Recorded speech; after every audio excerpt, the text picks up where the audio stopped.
Hey, how are you today? This is Josh Patrick. You're at Cracking the Cash Flow Co. And our guest today is Jeff Morrill. Jeff is an interesting guy. First time I've had a car dealer on our podcast in 6 years. That's one of his business he owns. He has a Subaru dealership and a Chrysler Jeep dealership, I think.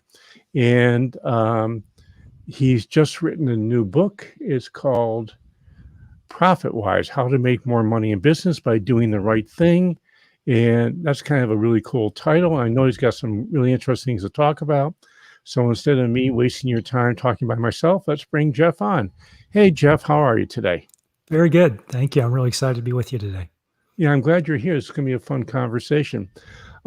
We could talk about the ins and outs of the car business because it's kind of an interesting business, and most people don't realize how you guys make money today. But instead of doing that, let's start off with one of the two or three most important things you're ever going to need to do as a business owner, and that is hiring the right person. In fact, I'm reading Jim Collins' newest book right now, and he once again, after saying you got to be values led, says the next important thing is to get the right person in the right seat. So let's start talking. Let's start a conversation there. So when you think about hiring the right people, what's the most important thing, or how do you go about doing it to get great success and have a great team? I made a lot of mistakes over the years, and it took me a long time to figure it out. But I think that the heart of what I was doing wrong was thinking that I alone could detect a person's qualities during the interview process. And so over time, our process, which is relatively simple and straightforward, but it does involve multiple people. So, in a nutshell, I describe it in the book, so I won't go into too much detail here. But just to rattle it off, I think it's important to start by being the right company, and we So could devote what do you mean by being the right company? in terms of making sure that your policies, your like personnel policies, are friendly, your schedules are reasonable, to try to attract really good people to a company that's not functioning well or doesn't have a healthy culture or doesn't take good care of its team members. You're going to have a really hard time doing that because a lot of those applicants will figure it out during the interview process, or the ones that don't figure it out will figure it out once they've been on your team for a little bit of time, and then they'll quit. So that's, I think, a really important place to start. And that's, of course, a very complicated, comprehensive thing. So it's not easily fixed. But in terms of things that you can correct quickly or adjust quickly, the first thing we do is just to make sure before we run an ad that we know exactly the kind of person that we're looking for, not only in terms of the skills that the job requires, but we also need to have a discussion for a new position anyway, where we haven't thought about these things before. We have to decide what are the personal characteristics that this person needs to have. And once we've identified those, then we can prepare a good recruiting ad.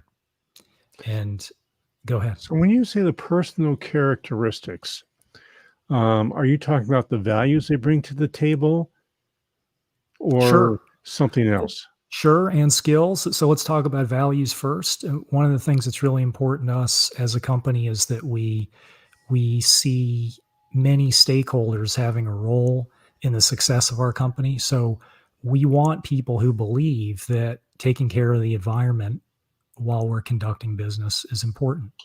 We want people who believe that building a healthy community is important. And just as in a couple of for instances there. So if we get those things identified and then find people who share those values, then they're going to have a much greater likelihood of succeeding with us because they understand the environment that they're coming into and they know the kind of people that they're going to be working with.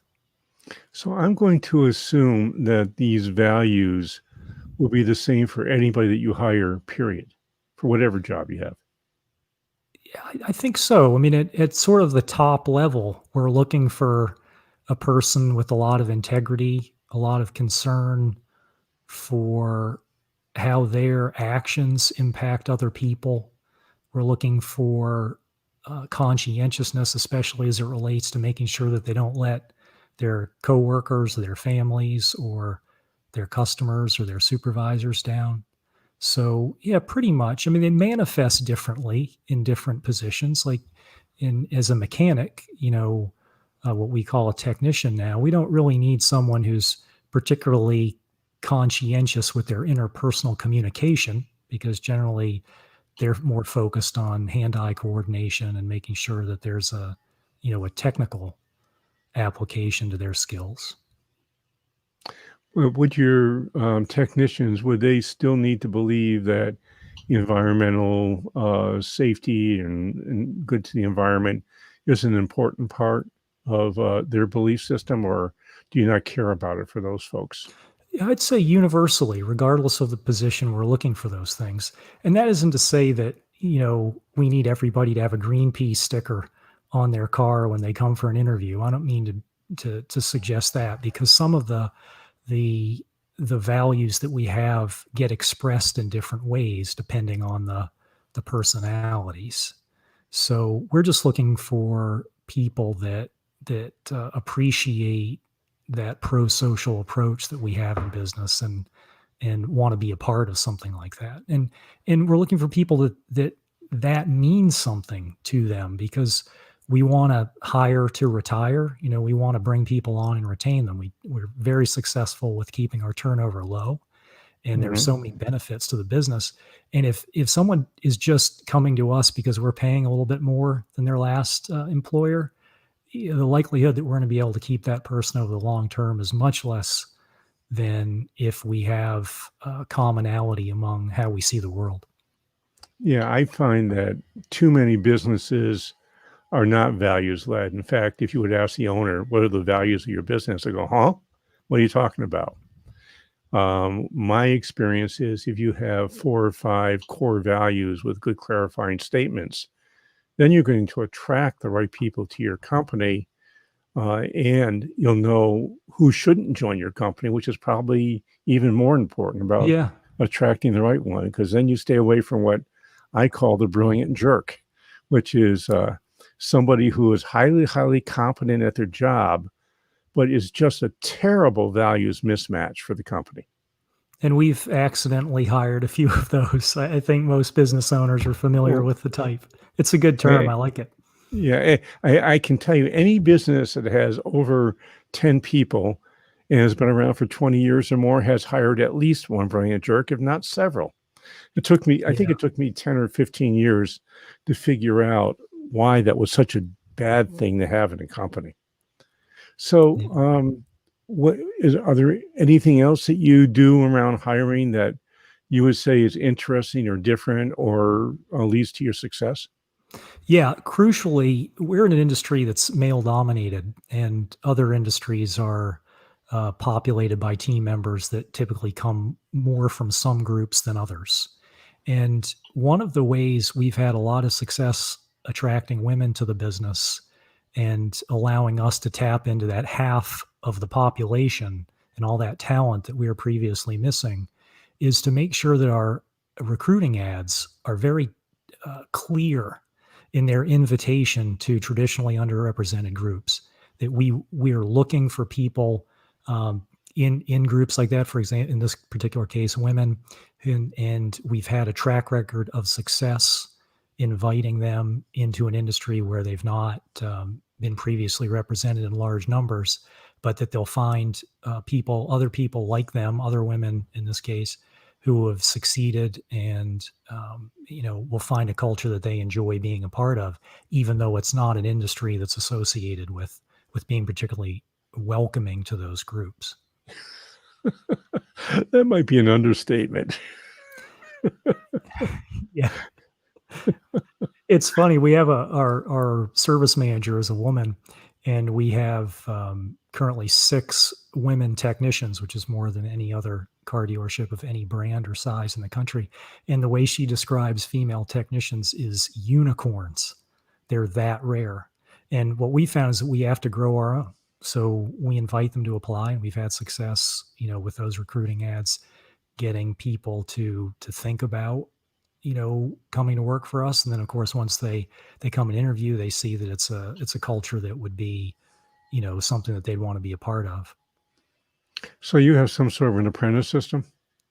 We do, and that's important too, because if you're inviting people who have not traditionally been participating in your industry, then they don't have the experience. Most of them do. It's very rare to find some, for example, a woman technician, because there just aren't any. So we have to grow our own, and so we've developed. It's a basic thing. This is not like we had to build a university from scratch, but we have a set of processes and a few team members that are devoted to growing people who are joining the business and don't have the skills, but are eager and very capable of acquiring those skills. So, would you often take a service writer and promote them to being a technician or learning how to be a technician? We wouldn't be averse to that. I don't think we've ever done it that way. Generally, I mean, think about there's two different skill sets there. And typically, the people that are interested in the hand-eye, mechanical, technical aspects of the business aren't the same people that are interested in that day-to-day interaction with a lot of people and have the ability to put up with, the occasional grumpy customer or the rude thing that someone says. That would make sense. So, after hiring, then what do you put on your list of how to make more money in business by doing the right thing? What else do you have in your menu? I think, I mean, philosophically, I guess I alluded to it earlier, but one of the things that I think it's important for business owners to understand, and this is more conceptual rather than technical, which I have plenty of technical advice in the book, but conceptually, I think it's very important that we understand that profits can be generated in larger quantities sometimes by focusing less on profits. And what I mean by that is that, for example, a lot of business owners are reluctant to give raises to people, even who deserve them, because they think, well, the business can't afford it. But they don't understand that if you don't give a raise to someone who has earned it, they'll eventually figure it out. And they'll either insist that you give them a much larger raise than you would have otherwise needed to keep them, or they'll just quit. Yeah, So that I find they just quit. My first mentor had a great saying: "You pay peanuts, you get monkeys." yeah, Which right. which essentially is true. I mean, by paying a fair wage doesn't guarantee you're getting a good person, but by Right. not paying a fair wage guarantees you're not going to get a good person. Sure enough. So Another that's thing the I'd different thing. oh I'd like to share is just one of the things I think we've succeeded with, and I'm very proud of, is that we've used projects of the dealership to connect with our customers outside of traditional marketing channels. Like, in other Can words, can you and explain what you mean by that? sure, I'll give you an example. So one of our salespeople heard that about a golf course that was using goats to do landscaping at the golf course. And the salesperson said, "Well, why don't we use goats to do our landscape? We have a huge facility. It's 11 acres, so we have a lot of grass. It's not like a typical dealership in any way that you would expect. There's a lot of trees and a lot of grass. There's a lot of poison ivy. There's a lot of maintenance to do. It's got kind of an interesting place. But anyway, so we've used in the fall, we bring in goats, and they do our fall cleanups for us. And it's a lot of fun for the customers. It's a lot of fun for our team members because we get to feed them. We take care of them for the week or the 2 weeks that they're with us doing their work within the fencing that gets put up. And when we share these things with the community, it's a way to communicate with our customers, prospective customers, that we're the kind of place you'd want to do business without having to run an ad in the newspaper that says, "Come buy a car from us." And Yeah, it sounds like your business. And we talked a little bit about the dogs you have running around your dealership, and you get more notice for that than anything else. Um, it sounds like your dealership is very, very different than the typical car buying experience that most of us have had in our lives.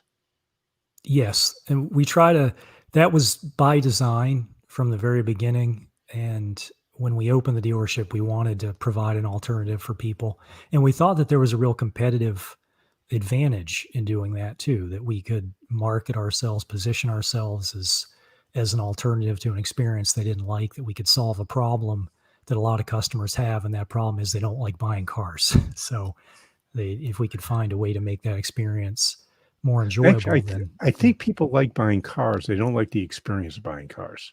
yeah. Yeah, they like driving off the lot in the Yeah, they like car. driving off the lot with a car, but they Yeah. don't like the process, the thing that always annoyed me was the game that the salesperson played with the sales manager about going back and forth with prices, and I used to demand the sales manager came over and talked to me, I'd walk out the door. I didn't wanna play that game. Yeah, right. And for the longest time, we're essentially one price, and, routinely, people ask me why dealerships continue to do the negotiation, and one of the reasons, I think, is that there's a culture outside the walls of the dealership that still expects that a little bit. And we do run into people who when they come in and the price that we advertise, on our website is the price, and we explain that to someone, they they're like, well, they don't know what to do because all the cars they bought traditionally, they've gotten an additional discount on, even though the price is a great price as it sits. They want more, and we lose customers. So it's a challenge for us, and it's one of the reasons why we don't advertise that we're one price. I mean, we talk about a lot of things, but we don't talk about that because we just we're still working within a culture that's bigger than just our stores. So, did you guys, become a Subaru dealership because of Subaru or because it was a dealership that was available and you could buy? The latter. In Okay. 1998, my brother and I had, we were in our 20s. I guess my brother may have just turned 30, and we had, we don't come from any wealth of any kind, inherited or otherwise. So we wanted this. We knew that this was a business, an industry that we wanted to buy into, but we couldn't afford stores that at the time had had greater popularity. What has happened, of course, since 1998 is that Subaru went from being just a tiny little niche car to, in your state, for instance, in Vermont, it's the number one selling vehicle. Number one. I mean, ahead of Toyota Yeah. and Ford and Honda. It's number three in New England. It might be number nine in the United States, but it's a serious player now, and we were benefited. We benefited from the growth of the brand for sure. Yeah, Subaru in Vermont, um, the rise in Subaru was in the exact proportion of the decline of Saab. Oh yeah. Saab used to be the number one selling car in Burlington, and when Saab cratered, the folks with real money went over to Audi, and everybody else went to Subaru. Well, I remember, it's funny. I mean, I've been around long enough. I remember trading a lot of Saabs back in the day. It Yeah, was definitely a lot of overlap with the customer, to be sure. yeah. So that's it. It's really interesting how cars come and go. So, what else do you have in your cookbook that you like to bring out? Uh, Is trying to think, maybe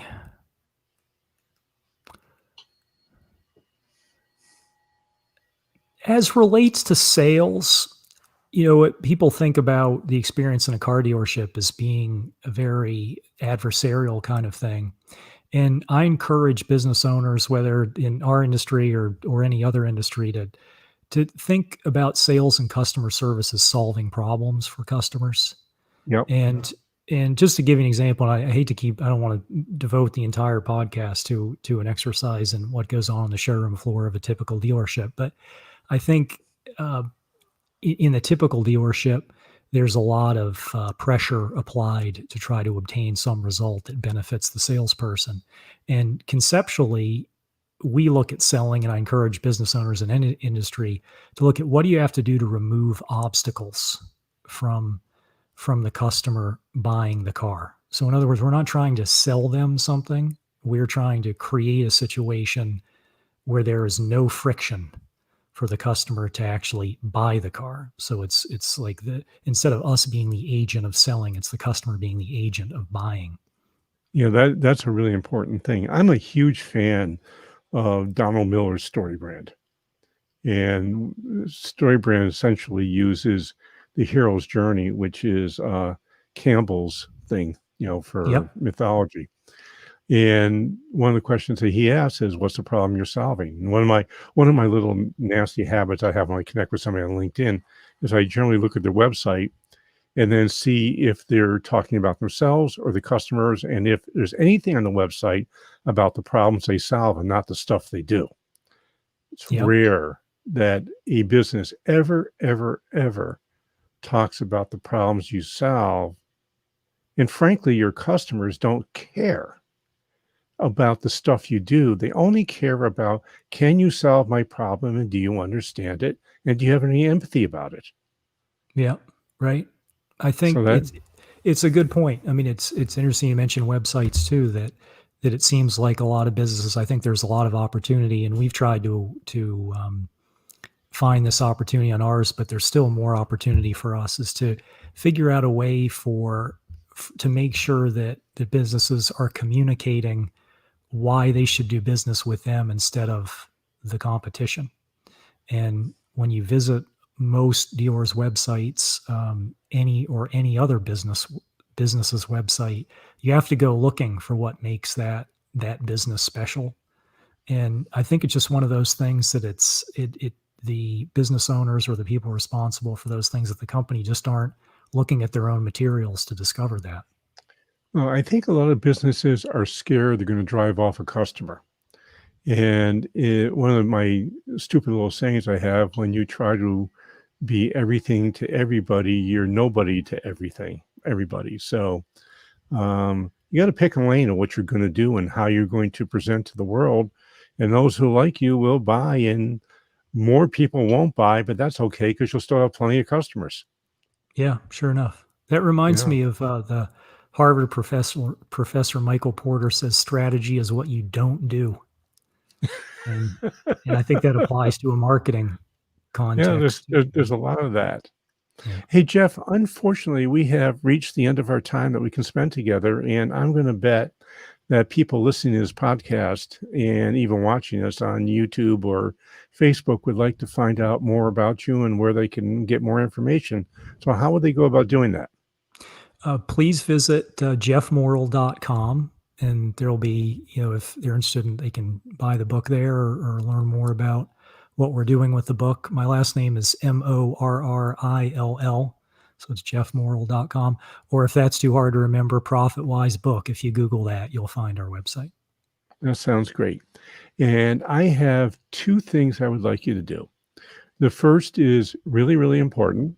We've been doing this podcast for almost 6 years. We're getting up really close to episode 300 now.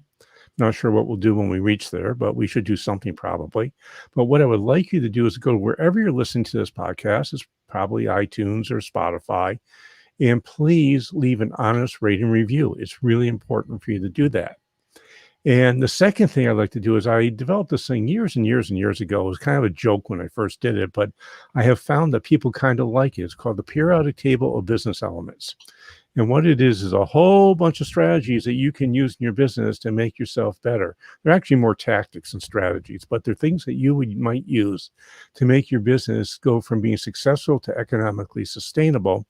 It's really easy for you to find. Just go to www.stage2planning.com/periodic. That's www.stage2planning.com/periodic. And this is Josh Patrick. You're with Jeff Morrill. We're at Cracking the Cash Flow Code. Thanks a lot for stopping by. I hope to see you back here really soon.